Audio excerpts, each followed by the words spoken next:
ನಮಸ್ಕಾರ ಎಲ್ಲರಿಗೂ, welcome back to my channel. ಇವತ್ತಿನ ವಿಡಿಯೋದಲ್ಲಿ ಆ್ಯಪಲ್ ಪಾಮೊಗ್ರನೇಟ್ ಮಿಲ್ಕ್ ಶೇಕ್ ಹೇಗೆ ಮಾಡೋದು ಅಂತ ನೋಡ್ಕೊಂಬರೋಣ ಬನ್ನಿ. ಸೊ ನಾನು ಎಲ್ಲ ಗ್ರೈಂಡರಲ್ಲೇ ಹಾಕ್ಕೊಂಡ್ಬಿಡ್ತಿದ್ದೀನಿ. ಫಸ್ಟು ಆ್ಯಪಲ್ ಸಣ್ಣದಾಗಿ ಕಟ್ ಮಾಡ್ಕೊಂಡಿದ್ದೀನಿ, ಸ್ವಲ್ಪ ಪಾಮೊಗ್ರನೇಟ್ನ ಬಿಡಿಸ್ಕೊಂಡು ಇಟ್ಕೊಂಡಿದ್ದೀನಿ, ಅದ್ರ ಜೊತೆಗೆ ಸ್ವಲ್ಪ ಮಿಲ್ಕ್ ಹಾಕ್ಕೊತಿದ್ದೀನಿ. ಹಾಗೆ ಸ್ವೀಟ್, ನಿಮಗೆ ಶುಗರ್ ಎಷ್ಟು ಬೇಕೋ ಅಷ್ಟು ಹಾಕೋಬೋದು. ನಾನಿಲ್ಲಿ ಮಾಡ್ತಿರೋದು ಒಬ್ಬರಿಗಾಗುವಷ್ಟು ಮಾತ್ರ. ಸೊ ಇದನ್ನು ಇವಾಗ ಚೆನ್ನಾಗಿ ಗ್ರೈಂಡ್ ಮಾಡ್ಕೊಳ್ಳೋಣ. ನಾನು ಪೊಮೊಗ್ರೆನೇಟ್ ಹಾಕಿರೋದ್ರಿಂದ ಇದ್ರ ಕಲರ್ ಚೇಂಜ್ ಆಗ್ತಿದೆ, ನೀವು ನೋಡ್ಬೋದು. ಈ ಥರ ಆಗಿತ್ತು, ಬಟ್ ನಾನು ಟೇಸ್ಟ್ ಮಾಡಿ ನೋಡಿದ್ರೆ ಸ್ವಲ್ಪ ಶುಗರ್ ಕಡಿಮೆ ಇತ್ತು ಅನಿಸ್ತು. ಅದರಿಂದ ಶುಗರ್ ಇನ್ನೊಂದು ಸ್ಪೂನ್ ಹಾಕ್ಕೊಂಡಿದ್ದೀನಿ. ಸೊ ಈಗ ಇದು ರೆಡಿ ಆಗಿದೆ. ಇದನ್ನು ಟ್ರಾನ್ಸ್ಫರ್ ಮಾಡ್ತಿದ್ದೀನಿ. ನೋಡ್ತಿರ್ಬೋದು ನೀವು ಎಷ್ಟು ಗಟ್ಟಿಯಾಗಿ ಎಷ್ಟು ಸಖತ್ತಾಗಿ ಬಂದಿದೆ ಅಂತ. ಟೇಸ್ಟ್ ಮಾತ್ರ ಡಿಲೀಷಿಯಸ್ ಆಗಿತ್ತು, ಅಮೇಝಿಂಗ್ ಆಗಿತ್ತು.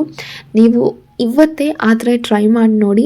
ಕಾಮೆಂಟ್ಸಲ್ಲಿ ನಿಮ್ಮ ರೆಸಿಪಿ ಹೇಗಿತ್ತು ಅಂತ ತಿಳಿಸೋದನ್ನು ಮರಿಬೇಡಿ. ವಿಡಿಯೋ ಇಷ್ಟ ಆದಲ್ಲಿ ಲೈಕ್, ಸಬ್ಸ್ಕ್ರೈಬ್ ಹಾಗೂ ಬೆಲ್ ಬಟನ್ ಕ್ಲಿಕ್ ಮಾಡೋದು ಮರಿಬೇಡಿ. ಆದಷ್ಟು ಶೇರ್ ಕೂಡ ಮಾಡಿ. ಧನ್ಯವಾದಗಳು.